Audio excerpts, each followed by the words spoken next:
A todos, aqui é o professor Silvio Tai e a gente vai ver aqui o detalhamento do consumo, né? Vamos lembrar um pouco, olha, a gente viu que o PIB pode ser escrito pelo lado da renda, né? Pode ser igual à renda ou pode ser igual às despesas, né? E aí entram consumo, investimento, gastos do governo e exportações líquidas, né? Lembrando que essa segunda parte aqui é a composição da demanda agregada. Então a gente está falando do elemento consumo aqui, que faz parte da demanda agregada, né? Então, olha, o consumo, detalhando ele um pouquinho mais, a gente vai ver que tem uma parte dele que é constante, por exemplo, igual a 300, e uma parte dele que é induzida pela renda, né? Ou seja, depende aqui da renda, tá? Quanto maior a renda, maior o consumo, né? Isso é um pouco intuitivo, né? Se você tem uma renda muito baixa, você vai acabar consumindo um pouco menos. Se você tem uma renda muito alta, você vai acabar consumindo um pouco mais, né?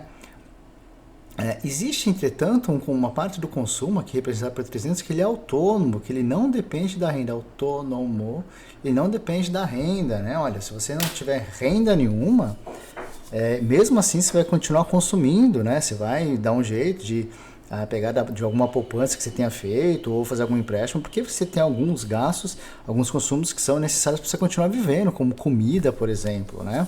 Então, existem aqui já a primeira terminologia, né? Uma parte do consumo que é autônomo, que não depende da renda, né? Autônomo que é autônomo a renda, por isso que tem esse nome. E tem uma parte que ele é induzido pela renda, né? Então aqui é um número, uma fração, né? Multiplicando a renda Y, tá? Eu vou fazer como a gente vem feito no curso, né? Vou então fazer a análise gráfica desse consumo aqui detalhado, né? Vou colocar aqui perto de um plano cartesiano, não estou conseguindo aqui, e vou então construir um gráfico representando esse consumo, né? Então o mais fácil aqui é chutar valor para y e calcular c, né? 0 é sempre um valor fácil, então substituindo 0 aqui dá 300, né? Vou substituir aqui agora, sei lá, 900 aqui, tá? Pessoal, estou colocando o PIB aqui no eixo horizontal, né? Mas lembrando aqui, olha, o PIB tem uma identidade, né, com a renda, então onde você está lendo o PIB aqui, você pode entender que é a renda também, tá? Então 1.200, vou pegar 900, né? Substituir aqui 900, fazer uma calculadora isso para não errar. 900 vezes 0,8 dá 720, mais 300 dá 1.020, né? A 1.020, então 1.020 e 900, tá? Então o primeiro ponto é 300 e 0, ele está representado aqui. O segundo é 900 e 1020, né? Um pouco difícil aqui. Ele fica aqui em 1/3 e 2/3, ele fica mais ou menos por aqui, tá? Então, olha, eu vou inserir agora uma reta, né? Pra gente enxergar.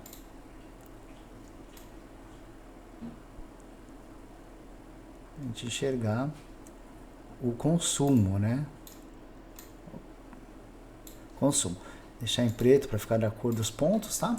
Então, olha, essa reta aqui é a reta que representa o consumo, né? Então, o consumo ele pode ser representado tanto por essa reta aqui, né? Vamos chamar de consumo, quanto por essa equação aqui, tá? São representações da mesma coisa. Pessoal, agora que a gente tem o consumo detalhado, a gente pode reescrever a demanda agregada, né? Com esse consumo detalhado. Como assim, né? Olha, é bem simples, tá? A demanda agregada a gente viu que é igual a C mais I mais G mais exportações líquidas mais EL, tá? Vamos imaginar que tudo isso daqui, ó, I mais G mais EL seja igual a 1.100 e não tenha nenhum elemento que dependa de Y também como consumo, tá? Vou fazer essa hipótese por enquanto. Então, tudo isso aqui vale a 1.100. Agora fica bem fácil, né? Porque é só substituir, olha. DA, vou copiar. DA igual consumo. Consumo é 300 mais 0,8y. 300 mais 0,8y. Mais tudo isso aqui, mais G mais EL. Só que I mais G mais EL é 1.100, mais 1.100. Então, olha, o DA, somando 1.100 com 300, fica 1.400. Mais 0,8y, tá? Vamos utilizar então essa equação aqui e fazer a análise gráfica dessa equação aqui. Vou copiá-la aqui, olha, e colar no próximo slide para a gente poder utilizar em um gráfico. Então estamos aqui, né? Olha, eu estou usando aqui um plano cartesiano com valores mais altos, né? Então aqui é a demanda agregada, vou colocar como DA só, né? Mas é demanda agregada. E aqui a gente tem o PIB ou Y no eixo horizontal. Então, pessoal, vou usar o mesmo expediente aqui, né? Olha, eu vou chutar o valor de Y e obter valor de demanda agregada. Zero é sempre um bom valor, né? Dá 1.400, é só substituir zero aqui no Y, 0,8 vezes 0 dá 0, mas 1.400 dá 1.400. Aqui talvez o mais fácil seja usar 10.000, né? 10.000, pode ser qualquer valor, tá? Mas eu vou usar esse, 10.000. 10.000 vezes 0,8 dá 8.000. 8.000 mais 1.400 dá 9.400. 9.400. 8.000, desculpa. Isso, tá certo. 9.400. Então, olha, 1.400 e 0 eu represento aqui, né? Olha, 1.400 e 0. E 10.000 e 9.400 eu represento aqui, né? Agora eu posso passar uma reta. Eu vou usar outra cor, tá, pessoal? Para não confundir com consumo, vou fazer em vermelho, então, ó, repassar os pontinhos aqui, ó, em vermelho, né? Passar uma reta vermelha para diferenciar da cor preta que eu usei para consumo no slide anterior, tá? Então aqui posso passar uma reta, né? Posso passar uma reta. Também em vermelho. É a reta da demanda agregada, né? Posso representar a demanda agregada por essa reta ou por essa equação aqui, tá? Pessoal, então, olha, a gente está num plano cartesiano que tem demanda agregada no eixo vertical e PIB no eixo horizontal, né? E a gente obteve aqui a curva, né, a reta da demanda agregada. Como é que a gente consegue enxergar agora o equilíbrio, uma vez que eu tenho a demanda agregada, que essa economia vai funcionar, né? Tem uma maneira de ver isso. Eu tenho que voltar para a aula passada, olha, esse gráfico que eu estou trazendo aqui é da aula passada, né? Que a gente tem aqui a demanda agregada e a oferta agregada, que se cruzam e determinam o equilíbrio aqui, olha, o PIB de equilíbrio aqui, né? Determinado por esse cruzamento, né, de demanda agregada e oferta agregada. É importante a gente reter aqui, para poder voltar para o ponto que a gente estava, que no equilíbrio a demanda agregada e o PIB vão ter o mesmo valor, né? Vão ter o mesmo valor. Por que isso, né? Porque a gente voltando aqui, olha, a gente precisa traçar a curva, né, do PIB nesse gráfico, tá? A curva do PIB, vou traçar em azul. Por que isso, pessoal? Porque a hora que ele cruzar com a demanda, eu sei que eu vou estar no equilíbrio, né? Então, muito bem. Mas como assim, né? O PIB já não está aqui no eixo horizontal? Sim, ele está, mas ele não está representado no gráfico, né? Para eu representá-lo no gráfico, então, vou mostrar para vocês como é que se faz isso, tá? É só traçar uma reta de 45 graus, tá? 45 graus, vou deixar em azul também, para identificar como a cor do PIB, né? Por que isso, né, pessoal? Quando eu traço uma reta de 45 graus, eu estou representando, na verdade, o eixo horizontal no gráfico. Olha só, PIB quando vale 3.000, essa reta aqui dá uma ordenada de 3.000, dá um eixo vertical de 3.000. Ah, foi coincidência, não foi, ó. Se eu pegar 5.000 aqui, essa reta de 45 graus dá 5.000 aqui no eixo vertical. Então, com isso, a reta azul representa o PIB, né? Vou até deixar isso claro aqui. Então, aqui é demanda agregada em vermelho e PIB em azul, tá? Com isso, pessoal, eu trouxe para o gráfico, né, em azul aqui, o PIB, em vermelho demanda agregada, em azul o PIB. E eu tinha falado, né, que onde cruza é onde eu vou ter o equilíbrio, né? Olha só, o equilíbrio vai acontecer nesse ponto aqui, né? Então, no valor de 7.500 eu vou ter o quê? O PIB de equilíbrio na minha economia, né? É o mesmo PIB, né? Quando a gente viu na aula passada que demanda agregada e oferta agregada se cruzam, né? Aqui eu tive que usar um outro expediente para poder chegar nele. Eu tive que traçar essa curva de 45 graus, né? E daí, no cruzamento dessa curva do PIB e da demanda agregada, eu tenho o equilíbrio da minha economia. Bom, alguém pode estar se perguntando aí se não existe uma forma algébrica, né, uma forma de trabalhar com equação matematicamente mais precisa, mais apurada do que ficar trabalhando com gráfico, né? Existem algumas imprecisões aqui, né? A gente faz mais ou menos aproximado. Dá sim, tá, pessoal? A gente tem que lembrar que a gente obteve esse equilíbrio igualando o PIB à demanda agregada, que uma outra forma da gente enxergar o PIB é pela renda, né? Então, olha, então a gente pode substituir renda aqui na demanda agregada, né? Que no equilíbrio eles vão ser iguais, e a gente obtém a seguinte equação: y igual a 1.400 mais 0,8y. Resolvendo essa equação aqui, ó, passar tudo que tem y para um lado e tudo que não tem y para o outro, dá 0,2y igual a 1.400, y igual a 7.000, tá? 7.000. Então a gente chegou aqui. Ah, professor, deu diferente. No gráfico sempre você tem aproximações, né? Você faz um pouco no olho, tá? O valor preciso é esse daqui, é 7.000. Então é até melhor você trabalhar com equações que têm um valor preciso, tá? O gráfico ele é um instrumento pedagógico muito importante, você consegue visualizar muita coisa, né? Não é que ele não serve para nada, mas a resolução algébrica é mais precisa, tá? Pessoal, 7.000, né? Com isso dá para a gente expandir a nossa análise, né? Vou mostrar para vocês o que a gente consegue fazer, tá? Essa demanda agregada aqui, ela vem daquela equação original, né? C mais I mais G mais EI, né? Desculpa, EL, né? É exportação líquida, EL, né? E a gente detalhou o componente consumo, né? Um consumo autônomo mais consumo induzido pela renda, 0,8y, mais todo esse bloco aqui que eu falei que valia 1.100. Então você pode fazer a seguinte pergunta, né? Como é que a renda se comporta se o meu consumo autônomo aumentar?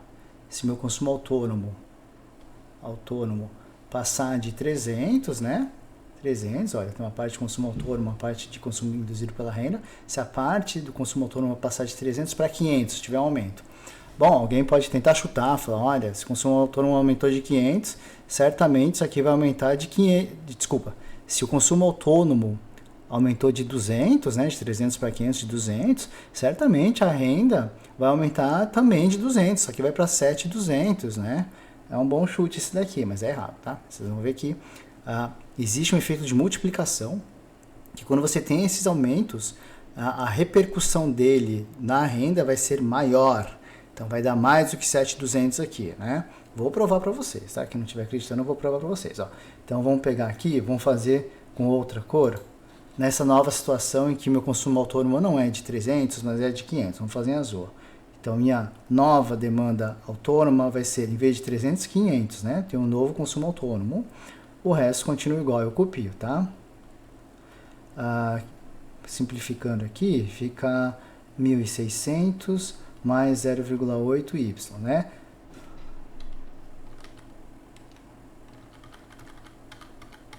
DA, né, pessoal? Demanda agregada igual a 1.600 mais 0,8y. Aí eu substituo da mesma forma, né? Considero no equilíbrio, substituo y aqui, y fica igual a 1.600 mais 0,8y, passo tudo que tem para y para a esquerda, dá 0,2y, tudo que não tem y para a direita, y igual aqui a 8.000. Olha só, aumentou, o consumo autônomo aumentou de 200, né? E a renda passou de 7.000 para 8.000, né? A renda aumentou muito mais, né? Aumentou 5 vezes mais. Estão vendo? Aqui é o efeito multiplicador que eu tenho, tá? Então, o aumento do consumo autônomo faz a minha renda aumentar em 8.000. Desculpa, em 1.000. Faz minha renda, o aumento do consumo autônomo de 200 faz minha renda aumentar em 1.000. Alguém pode estar muito intrigado com isso, né? O consumo autônomo aumenta de 200 e a renda aumenta um valor 5 vezes maior. Como é que isso pode acontecer, né? Vou tentar explicar aqui para vocês, tá? Então, olha, a demanda agregada, vamos voltar do início, né? Consumo, mais investimento, as gastos governamentais, mais exportações líquidas, né? A gente vai precisar, então, voltar na expressão de consumo, que é igual ao consumo autônomo mais consumo induzido pela renda, tá? Eu vou dar nome aos bois agora para eu conseguir fazer essa análise, tá, pessoal? Então, consumo autônomo, que era 300, né? Eu vou chamar de CA, tá? Consumo autônomo, tá? E o meu consumo induzido, o 0,8 tem um nome, tá? É propensão marginal a consumir. Propensão marginal a consumir. É um nome feio, tá? Mas é o 0,8 aqui. É quanto da renda que você vai destinar para o consumo, tá? Muito bem. Então, eu vou trabalhar agora, em vez de trabalhar com 300 e 0,8, vou trabalhar com CA e PMC, tá? Para a gente conseguir fazer uma análise geral. Vou substituir aqui, então, olha, o DA vai ser igual ao consumo, né, que eu vou substituir por tudo isso, que é igual a CA mais propensão marginal a consumir vezes Y, tá? Pessoal, o I, o G e o EL, nesse momento aqui, não tem tanta importância. Eu vou continuar chamando eles de 1100, que foi o que a gente usou no exemplo, mas vocês vão ver que não tem importância do que a gente chamar ele, tá? O que tem importância é esse início aqui, tá bem? Vou continuar com o mesmo procedimento, né? Vou considerar aqui no equilíbrio, posso substituir dA por Y, então fica Y igual a CA mais PMC, que é a propensão marginal a consumir, mais Y de novo, mais 1100, que é todo o resto, né? Que é I mais G mais EL. Agora eu vou passar da mesma forma que tem Y para o lado que não tem para o outro, né? Então para o lado esquerdo eu vou pôr esse PMC Y, que vai com sinal trocado, né? E do lado de cá fica CA mais 1100, tá? Agora eu vou colocar Y em evidência aqui, fica 1 menos PMC, que é igual a CA mais 1100. Finalmente, pessoal, vou isolar Y, né? Aqui dá CA mais 1100 dividido por 1 menos PMC, tá?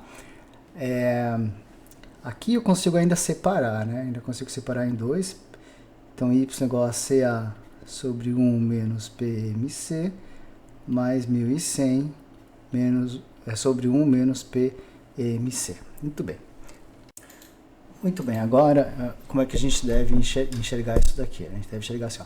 Se a gente substituir CA por 200, PMC por 0,8, a gente vai obter 7.000 aqui, né? Podem fazer a conta aí com calma, que vocês vão ver que dá isso, tá? A minha pergunta que eu faço agora é se o CA aumentar, né? Se eu tiver um CA de 500, na verdade não é 200 aqui, né, pessoal? É 300. Se eu substituir CA por 300, esse era o dado do problema. PMC por 8, né? Vocês vão ver que o Y dá 7.000. A questão que está se pondo aqui é se o CA aumentar, né? Se eu tiver um CA linha, né? Um CA linha, né? O que acontece se eu tiver um CA linha? Olha, estou mantendo o PMC, né? Foi assim no problema. Não lembro, professor. Olha, o PMC aqui no problema, ele se manteve 0,8, tá? Ele não mudou. A única coisa que mudou foi o consumo autônomo, que passou de 300 para 500, tá? Então, CA linha é o novo CA, seria o CA de 500, né? O que mais muda nessa equação? Esse 1100 não muda, o PMC a gente viu que não muda, mas o Y mudou, né? Esse Y aqui deu 7.000, esse aqui, que eu estou marcando com linha, deu 8.000, né? Mas eu estou pondo Y' para ficar geral, né? Para não especificar valores, tá? Muito bem, pessoal, olha só. Agora, se eu quiser fazer a subtração, né? Saber quanto é Y menos Y' menos Y, é só eu subtrair os dois, né? Só eu subtrair os dois. Vamos pôr um embaixo do outro para ficar bem claro. Aqui não é igual, é mais, né?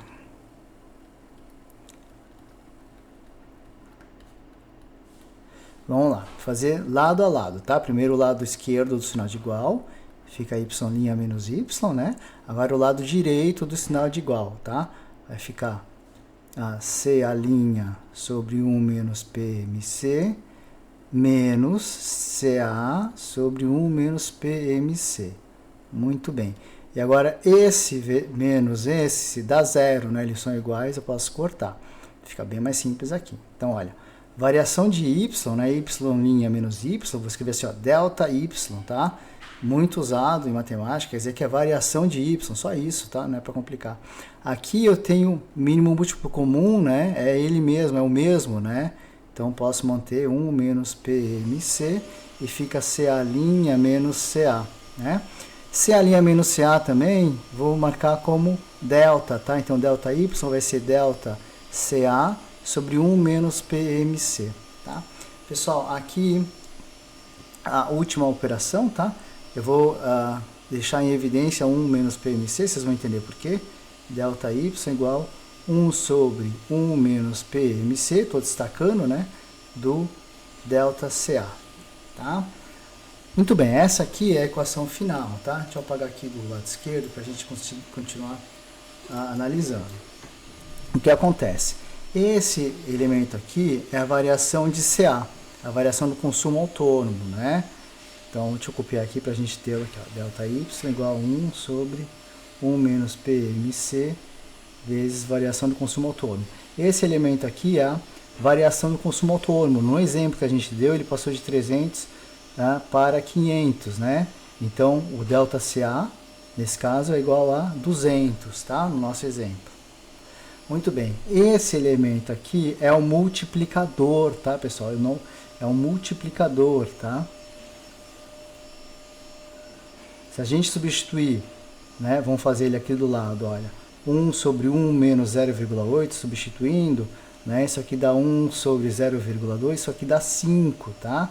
Então, olha, o ΔY vai ser igual ao multiplicador, que é 5, vezes a variação do consumo autônomo, que deu 200, né? Então, o ΔY é igual a 1.000, né? E isso bateu, tá, pessoal? Lembrem, ó, a gente teve uma variação de consumo autônomo de 200, né? Mas uma variação de renda 5 vezes maior de 1.000, né? E aqui a gente consegue chegar nesses números. Olha, a gente teve uma variação de consumo autônomo de 200, né? E graças a esse multiplicador que deu 5, olha, a gente teve uma variação de renda de 1.000. Então o segredo está nesse termo aqui, ó, 1 sobre 1 menos propensão marginal a consumir, né? Essa equação, essa formulação aqui vai te dar por quanto você vai multiplicar o teu aumento de consumo autônomo para ter o seu aumento de renda, né? Pare um pouco para pensar na economia em termos reais. Imagine que o consumo das famílias tenha aumentado em R$200. O efeito final disso na economia vai ser multiplicado por 5, vai ser de um aumento de R$1.000 na renda, né? Então você já é alguma coisa um pouco surpreendente você ter um multiplicador desses funcionando na sua economia. A forma de você calcular é essa daqui, 1 dividido por 1 menos propensão marginal a consumir, né? E lembrando que propensão marginal a consumir, né, que é identificado na equação de consumo, né, no detalhamento do consumo, quando você tem o consumo autônomo e o consumo induzido pela renda, por aquele termo que está multiplicando o Y, né? Não se esqueçam isso, esse PMC aqui é o número que está multiplicando o Y quando você detalha o consumo, tá? Vamos fazer um exemplo aqui para fixar os conceitos, tá? Então, alguém pode, esse é um tipo de exercício que pode ser dado, né? Olha, alguém pode te dar consumo autônomo, propensão marginal a consumir, IGL, né? E perguntar qual que é a renda de equilíbrio dessa economia. Pode perguntar também qual que é o multiplicador que atua nessa economia, né? Bom, para a primeira pergunta, pessoal, tem que lembrar então que Y é igual a C mais I mais G mais L, né? Essa é fácil de lembrar, mas aí tem que detalhar o consumo em autônomo e induzido, né? Não pode esquecer disso. Então fica Y igual a CA mais propensão marginal a consumir vezes o Y, mais I mais G mais EL. Uma vez que você fez isso, é só substituir, tá? Olha, consumo autônomo está dado aqui, 8.400, né? Então, Y igual a 8.400, mais propensão marginal a consumir 0,7, vezes Y, né? Mais I, 1.820, mais G, 250, mais EL, menos 570, tá? Agora, pessoal, eu vou somar tudo que é constante, né? 8.400, 1.820, 250 e 570, para me facilitar a vida aqui, tá? Então, deixa eu fazer aqui na calculadora, né? Dá 8.400 mais 1.820 mais 250 menos 570, dá 11.800, tá? Então, todas essas constantes aí, somadas, dá 11.800 mais 0,7y. Agora, para resolver essa equação, vou passar tudo que tem y para o lado esquerdo e tudo que não tem para o lado direito, né? Fica 0,3y do lado esquerdo igual a 11.800 do lado direito. Agora eu posso achar o y, né? Passando 0,3 dividindo, né? Então fica 11.800 dividido por 0,3, que dá 39.333. 39.333. Eu respondo assim a primeira pergunta, que é o y de equilíbrio. Segunda pergunta, multiplicador, né? Então a gente lembra, né? A variação de y é igual a 1 menos PMC vezes a variação do consumo autônomo, né? Então aqui o multiplicador ele é obtido por esse termo aqui. Esse termo aqui é o multiplicador, né? Então vamos calculá-lo aqui do lado, né? Olha, é 1 sobre 1 menos 0,7, né? PMC é 0,7, propensão marginal a consumir, dá 1 sobre 0,3, isso daqui dá 3,33, tá? Então isso aqui é o multiplicador e a resposta da segunda pergunta, tá, pessoal? Bom, dá para aumentar a complexidade, né? Dá para dar mais dados, né? Então, olha, eu posso repetir a combinação A aqui em cima, né? Você pode ver os mesmos valores que a gente acabou de usar. E alguém pode dar a combinação B, né? Que o consumo é tudo igual e o consumo autônomo aumenta, né? E aí a pergunta aqui é qual o aumento de renda, né? Deixa eu escrever aqui. Qual o aumento de renda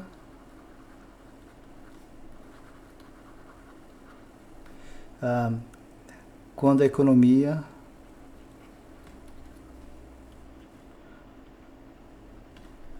passa de A para B. Muito bem. Aqui, pessoal, olha, aumento de renda é igual a 1 sobre 1 menos PMC, né? A gente deduziu essa fórmula, vezes variação do consumo autônomo, né? Então, é só substituir aqui, né? Olha, então, delta y é igual a 1 sobre 1 menos 0,7, né? 0,7, consumo autônomo, propensão marginal a consumir, né? Vezes variação do consumo autônomo. Essa tem que parar um pouco, tá, pessoal? Então, a variação do consumo autônomo vai ser o consumo autônomo de B menos consumo autônomo de A, tá? 8.500 menos 8.400. Então, olha, a variação do consumo autônomo dá 100. Então, isso aqui é igual a 100. Agora, vocês fazem na calculadora. Isso aqui dá 3,33, né? Vezes 100 vai dar 333, tá? Então, há um aumento de renda de R$ 333. Só o último comentário, a gente viu que o aumento de renda vai ser igual ao multiplicador, né? Ou seja, 1 sobre a propensão marginal a consumir, vezes a variação do consumo autônomo, né? E isso vem da própria derivação da demanda agregada, né? Que eu mostrei para vocês, que é consumo autônomo mais propensão marginal a consumir vezes a renda, mais I, mais G, mais EL, né? Exportações líquidas. O que acontece é que o que eu chamei de consumo autônomo, eu chamei aquela parte do consumo que não variava com a renda, né? Mas do jeito que está escrito aqui, e isso pode ser escrito diferente, né? Mas do jeito que está escrito aqui, I, G e EL também não variam com a renda, tá? Também fariam parte aí, uma parte das quantias autônomas, né? Porque, e o que eu estou querendo dizer com isso? Estou querendo dizer o seguinte, olha, assim como um aumento dos consumos autônomos provocou um aumento da renda segundo essa fórmula aqui, um aumento de qualquer um desses itens vai proporcionar igualmente um aumento da renda, tá? Então, por exemplo, se tiver um aumento dos investimentos de I, delta I, né? Se passar de, sei lá, 500 para 600 os investimentos, né? Então, delta I igual a 100 aqui, isso vai provocar um aumento da renda da mesma forma, tá? Vou deixar até a fórmula aqui, vezes delta I, tá? Mesma coisa para gastos governamentais. Se você tiver um aumento dos gastos governamentais, você vai ter uma expansão da renda, um aumento da renda, que também vai ser beneficiada desse multiplicador, tá? E a mesma coisa para as exportações líquidas, né? Professor, então quer dizer que se qualquer coisa aumentar aqui, desses que estão com setinhas embaixo, eu vou ter um aumento de renda que vai ser potencializado, né, que vai ser multiplicado por esse termo aqui, pelo multiplicador. Sim, isso vai acontecer, né? Eu expliquei com consumo autônomo, né? Mas ficaria repetitivo explicar para todos os três itens, outros três itens, né? Mas acontece da mesma forma porque a natureza desses três itens é a mesma do consumo autônomo, né? Eles não dependem de Y, né? Eles entram da mesma forma aqui nessa equação. Por isso que se você tiver uma variação de G ou de EL, você vai ter uma expansão da renda que vão seguir essas equações aqui.